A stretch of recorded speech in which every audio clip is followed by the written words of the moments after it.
नमस्कार, राधे राधे। हरे कृष्ण मुरारी, श्री बांके बिहारी लाल की जय।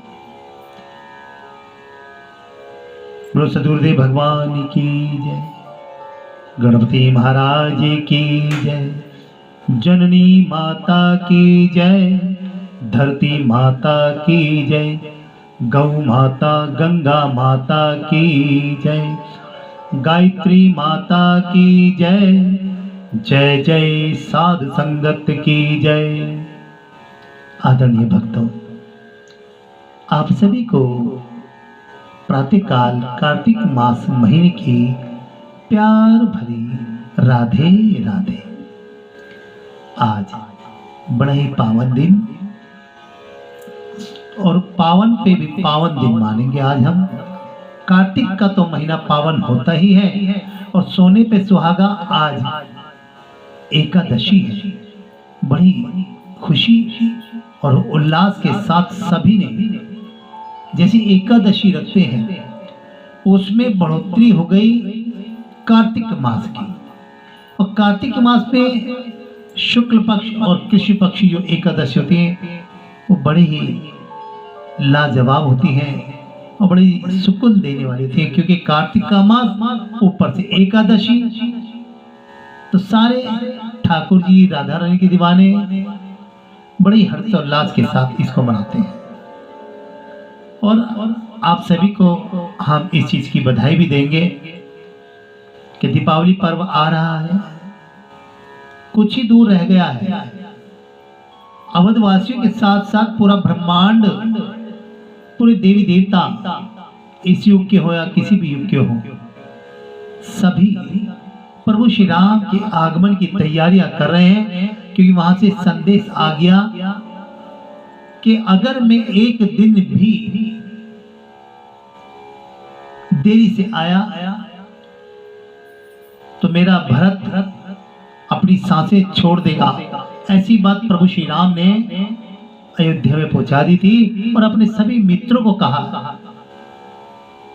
ये जो हम समय का सदुपयोग कर रहे हैं वो इस वाणी से शुरू होता है। किसी के साथ वादा किया है उन्होंने, अपने भाई को वचन दिया है, तभी तो कहा है। दशरथ रघुराज के राज में और दशरथ जी के वचन को रखते हुए ये मंत्र बना कि रघुकुल रीत सदा चली आए, प्राण जाए पर वचन न जाए। देखा। और एक इसी जगह महाभारत में इसी वचन को क्या कहा जाता है, वचनों का हिसाब बताए हैं समय के हिसाब से। वचन दिया सोचा नहीं, होगा क्या परिणाम, सोच समझ कर दीजिए जीवन में हर काम। यहां पर रघुकुल रीत सदा चली आई और जीवन में कीजिए सोच समझ कर काम। ये प्रभु श्री वाल्मीकि की रामायण से निकला हुआ श्लोक है जो महाभारत तक आया। दशरथ ने वचन दिया और फंस गए। और यहां पर भीष्म पितामह की प्रतिज्ञा वचनों में बंध गई और वचनों और प्रतिज्ञाओं में बंधने के बाद उन्हें असत्य का मार्ग पर खड़े हो गए, किया कुछ नहीं, साथ दे दिया। वहां दशरथ का परिणाम, यहां भीष्म पितामह का परिणाम। ये दोनों वचन हमें शिक्षा देते हैं जीवन के लिए। ऐसे नहीं लिखी गई रामायण, ऐसे गीता के वचनों को नहीं बताया जा रहा है अर्जुन को। यहां पर भगवान श्री कृष्ण ने कहा, कर्म किए जा फल की इच्छा मत कर ऐ इंसान, कर्म किए जा फल की इच्छा मत कर ऐ इंसान, जैसे कर्म करेगा वैसे फल देगा भगवान। कहा है ना, और इस पे बढ़ोतरी कर दी, यह गीता का ज्ञान, यह गीता का ज्ञान।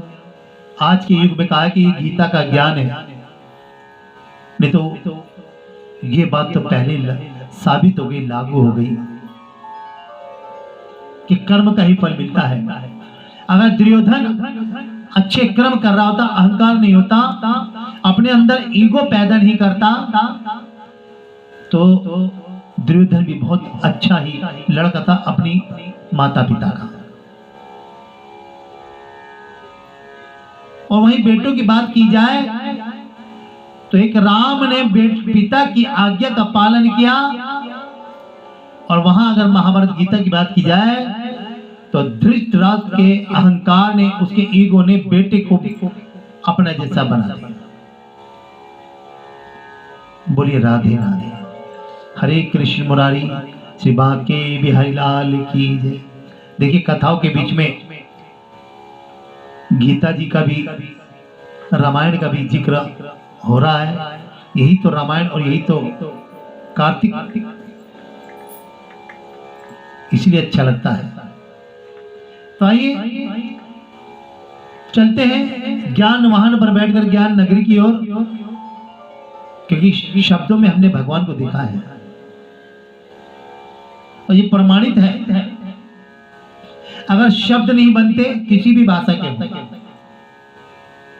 हिंदी हो, फारसी हो, उर्दू हो या अंग्रेजी हो, जब तक अंग्रेजी में आपने गॉड कहा है तो गॉड है, आपने हिंदी में भगवान ईश्वर कहा है तो है।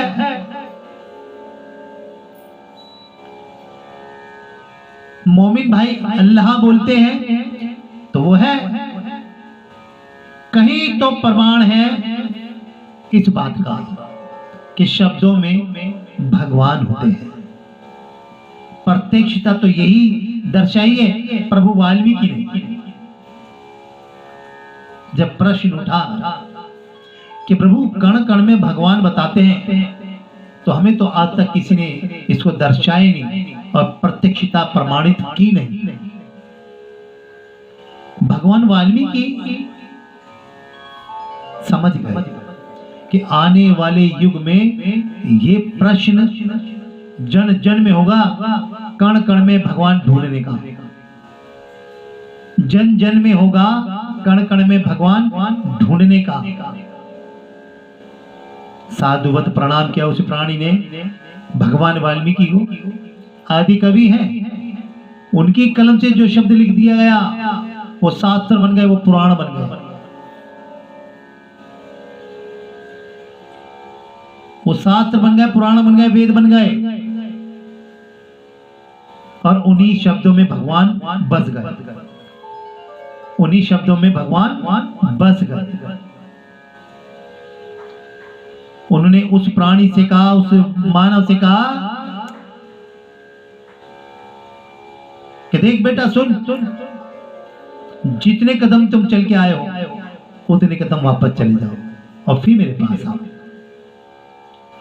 उस प्राणी ने ऐसे ही किया, और जिस प्रकार से वो जा रहा था और आ रहा था, प्रभु ने पूछा कुछ सुना, कुछ देखा?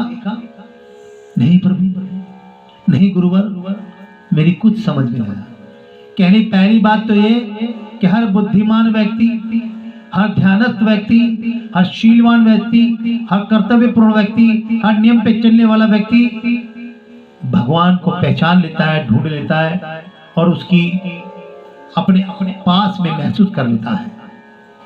दोबारा गए, फिर आए, पूछा क्या देखा, क्या सुना, क्या महसूस किया? प्रभु मैं नहीं समझ पाया, मुझे कुछ नहीं दिखा। चलिए एक बार और जाइए और फिर ध्यान लगाइए। तभी तो जितने भी शिक्षक हैं अपने स्टूडेंट को, अपने बच्चों को, अपने विद्यार्थियों को ध्यान लगाने के लिए कहते हैं ध्यान से पढ़ना है, अगर ध्यान नहीं तो कोई काम नहीं। दिमाग में काम बहुत सारे हैं लेकिन ध्यान नहीं है, उसको करे कैसे? तरीका नहीं, नियम नहीं। महसूस करो कि हम कमजोर नहीं है, हम सीख सकते हैं।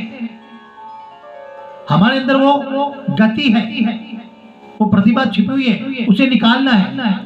तो शिक्षक वही काम करते हैं और वही शिक्षा भगवान वाल्मीकि रामायण से निकली है।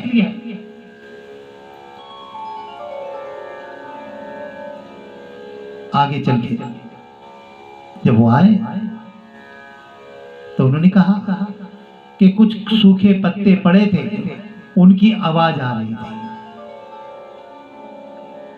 कुछ सूखे पत्ते पड़े थे, उनकी आवाज आ रही थी। तो भगवान वाल्मीकि ने कहा, आपने देखा भी और सुना भी, यानी पत्ते पड़े हुए हैं, वो तो दिखा, उनमें आवाज आई, ये सुना, यही ईश्वर है। प्राण निकलने के बाद आदमी नहीं सुनता ना बोलता, क्योंकि उसका हृदय जा चुका है और उसी हृदय से तुमने ध्यान लगाया, महसूस किया, आपके शरीर के इंद्रियों ने काम किया, आपको महसूस हुआ, यही भगवान है। गुरु जी के चरण पकड़ लिए और कहने लगा, ऐसा अच्छा प्रमाण इस संसार में कोई दे ही नहीं सकता। ये खूबी है वाल्मीकि कलम की। और आज देव भारत भूमि विश्व गुरु है, क्योंकि यहां से रामायण निकली है, महाभारत गीता निकली है, 18 पुराण, 4 वेद निकले हैं, यहां से बड़े बड़े विद्वान निकले हैं, यहां से भौगोलिक परिस्थितियां बदली गई हैं, यहां से साइंस को उपलब्धियां प्राप्त हुई है। ये वाल्मीकि रामायण, इसलिए इस रामायण को आधुनिक रामायण कहते हैं। कार्तिक मास में जब इन पर चर्चा होती है तो लगता है कि वाकई कुछ हमें सीखने को मिला।